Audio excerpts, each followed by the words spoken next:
A century before the onset of the American Civil War, George Mason settled his young family into Gunston Hall, the home he built for them on a peninsula bounded by the Potomac and Occoquan rivers and Powhit Creek. Mason knew this peninsula as Doag's Neck. Today we call it Mason Neck. By utilizing this large tract of land and the slaves he inherited from his father and bought himself, Mason prospered from the sale of tobacco. This man never freed the people he owned and later bequeathed them to his children.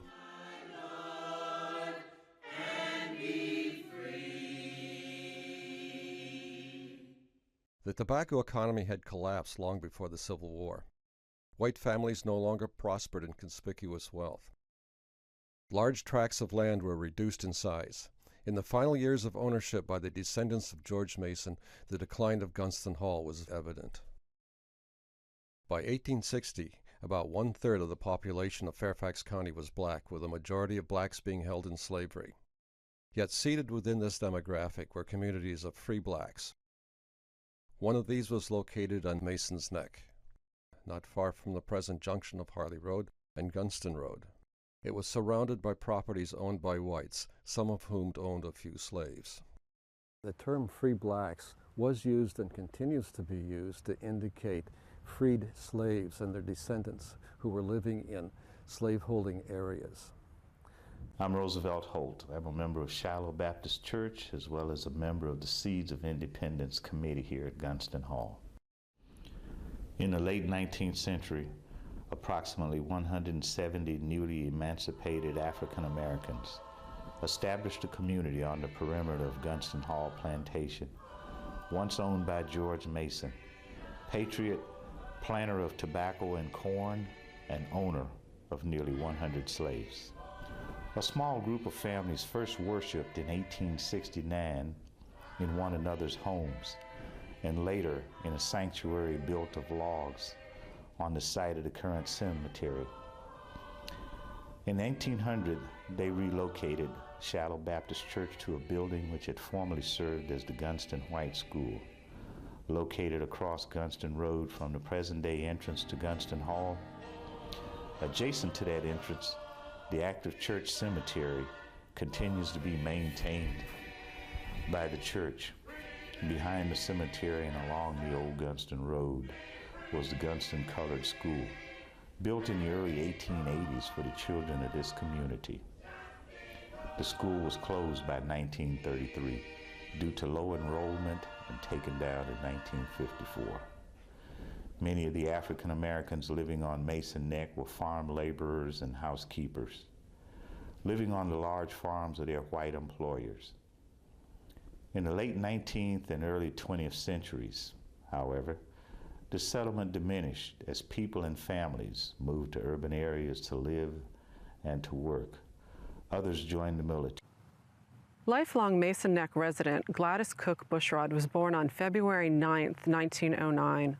We can trace her mother's people, the Gants, to an enslaved ancestor, George Gant.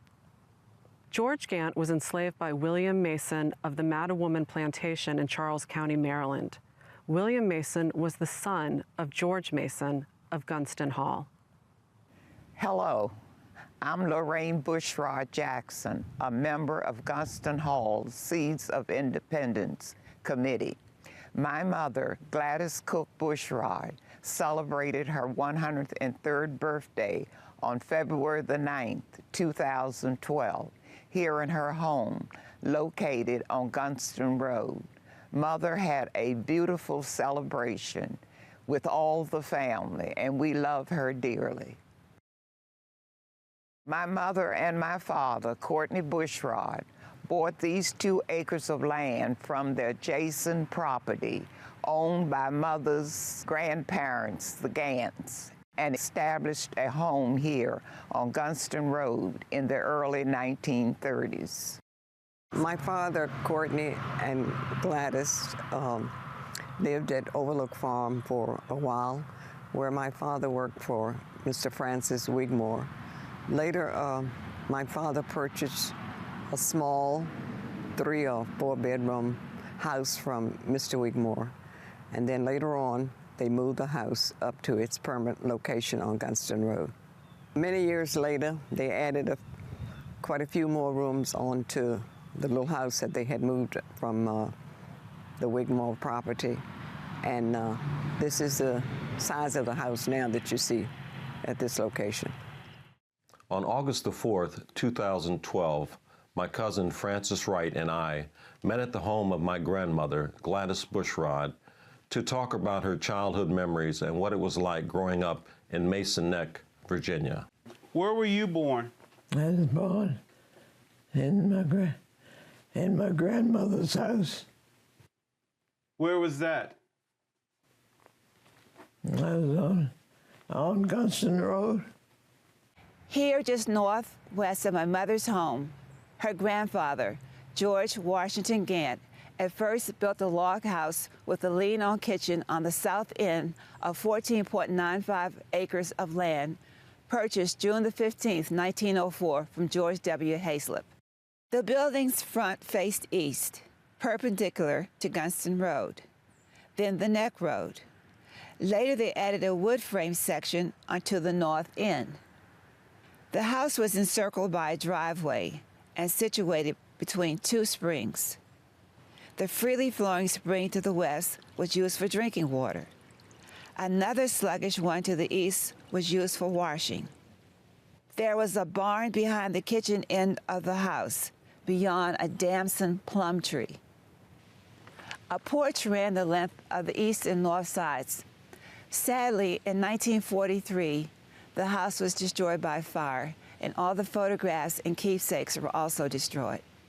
Mother's mother, Bertha Gant Cook, and her father, George Cook, lived across the road in a home they rented from Charles Kye, her father's cousin. Their home was tucked into the crook of the driveway, lined with apple and pear trees. You say your mother's maiden name was Gant. Do you know what area she was from? She was from this area, as far as I know. Do you know how she met your father? He was from Burke, Virginia, and I think he came down here cutting wood. Years later, in 1900, and shortly before George Washington Gant bought his 14.95 acres of land from Mr. Hayslip, he became one of the 5 trustees for the willing workers of the Lord upon their purchase of the schoolhouse lot and Gunston White School, which replaced their first church. The first church was built of logs and across the road, somewhere near the cemetery. In the same year, George Gant listed his occupation as that of a farmer, and it seemed to be renting a farm to households. This was to take down the observation tower built in the center of the roof. Can you imagine the joy of witnessing its removal and also the destruction of many fancy rails and shingles on various parts of the house and porches? Lewis Hurdle. Thurman Bushrod worked as a gardener for Lewis Hurdle, as did his younger brother John. Under the care of Thurman and John and others, the gardens were redeemed and continually transformed and flourished. In 1935, Thurman McKinley Bushrod purchased the Mason Neck property at 10641 Gunston Road that my husband Edward and I have owned since 1999. For nearly 25 years, Thurman and his wife Alma Walker Bushrod, whom he married in 1938, lived in the framed 2-story house, now vacant, which still stands just a few feet back from the road. It likely was built by the previous owner and later renovated at the time Thurman and Alma made it theirs. From 1916 to 1966, Thurman worked as a gardener at nearby Gunston Hall for Lewis Hurdle. Alma was an educator. After the Bushrods moved to Franconia in the early 1960s, their house was rented for many years. Thurman died in 1967 and is buried at the Shiloh Baptist Church Cemetery. And Alma died in 2000, and she is buried at the Laurel Grove Baptist Church Cemetery in Franconia. The large box had grown and narrowed the walk to 3 feet. A severe cutting increased this to 4 feet. Every cut was made with fear of ruination. However, time demonstrated its wonderful vigor and soon filled up the holes. Lewis Hurdle. I've trimmed this a many times with them hedge clippers. Yeah. Central pathway, does this look pretty much the same? John, as many times as I used to trim it, we used to have to trim this. And you know, when it was snowed, we used to get out here 2 or 3 o'clock in the morning. Me and my brother had to shake. This is bad on heavy. You know, around in the 30s, you know, we had snows. We don't get no snows now. Right. And this stuff breaks very quick.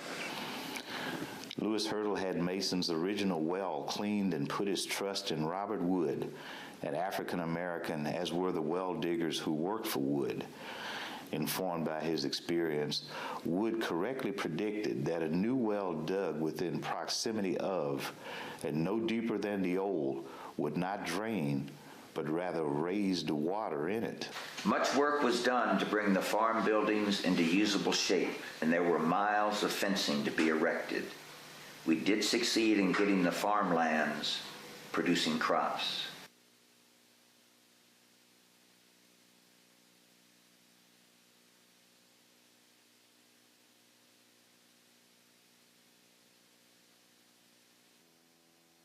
I remember the orchard, after a year's work, was cultivated thoroughly with a fine crop of crimson clover underneath and blossoms above. Lewis Hurdle. Intending to sell the yield from over 1,000 fruit trees, mostly apple, some pear and peach varieties, Lewis Hurdle hired neighboring girls and boys and their parents to clean, sort, and pack the fruit into as many as 125 boxes per day during the season. I remember so well Mrs. Hurdle's interest in this work and the opportunity it gave her of coming into contact with neighboring folk not otherwise usual, creating out of that workday one of happiness and cheer. Lewis Hurdle. Above the sunken garden, there stood a 2-story rustic pergola forming a tower. It was located in the center of the box walk, so in approaching the garden, it obstructed the broad view. Lewis Hurdle.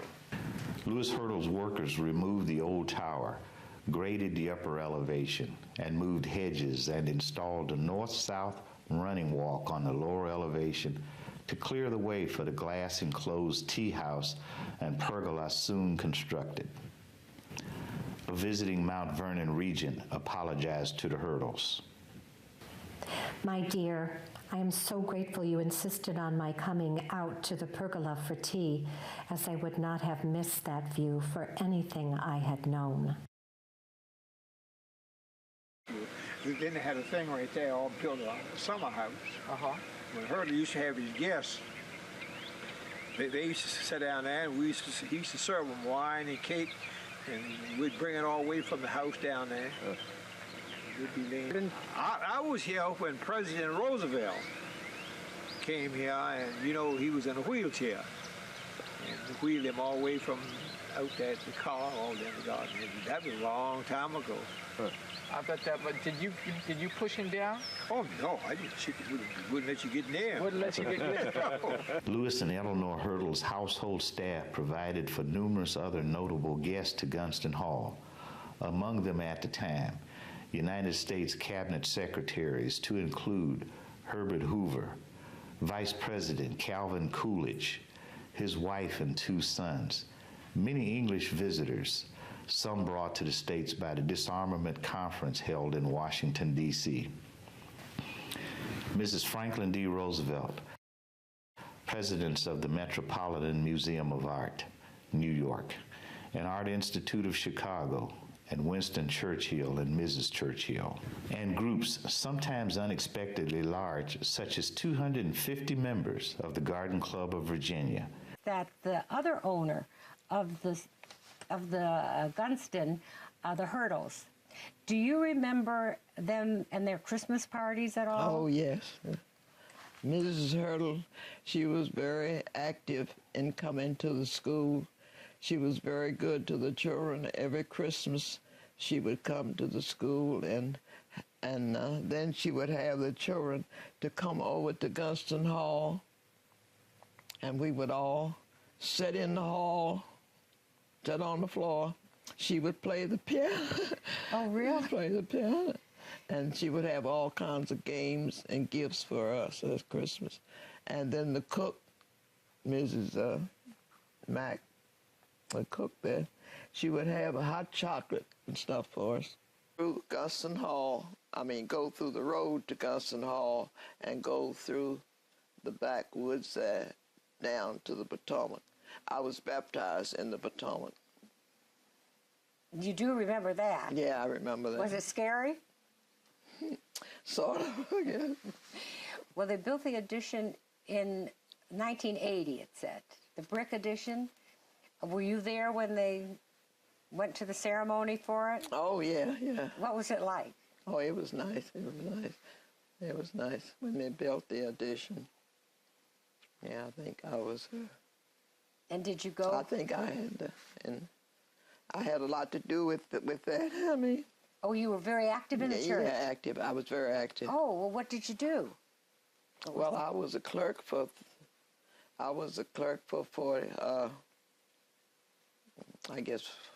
40 years, I believe. I don't know. What is a clerk? Secretary? I was secretary. All I know, all of my relatives are buried there. I don't know. Well, the oldest person buried in that cemetery is your uncle. Is that right? I'm not sure. But he might be the oldest. He might be one of the older ones. And he was buried there in 1895? 96, I think it was. 96? And your father's buried there?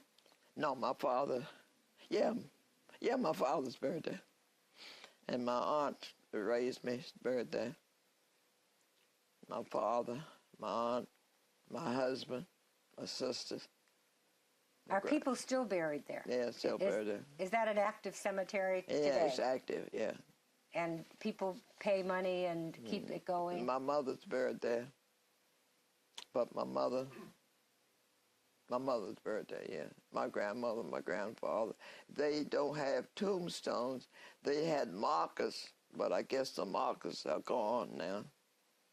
So how do you know where they are? Just guessing, I guess. Well, Gladys, is there anything you'd like to say to the people of your community? Because I know they're going to enjoy this so much, hearing about your life. Well, I would like to say that the community has been very good to me. Very, very good. Well, you've been very good to the community. Especially Gunston Hall has been very good. They allowed me to my family to have my 85th birthday at Gunston Hall. I think it was 85th birthday, which was very, very, very good. I had over 100 people. Wow. And they let me have it. Well, they love you. And I appreciate that. They asked me to do this interview because they want to have all your history down to share it with other people. And I have a very good friend that works at Gunston Hall. Who's that? Mrs. Carol Whistler. Just remarkable. She's on crutches. Oh. But she came up here. Christmas brought me a Christmas gift. And I want to say this has been a wonderful interview. I know we've missed a million things, but thank you so much for sharing your life with us. Thank you. Thank you.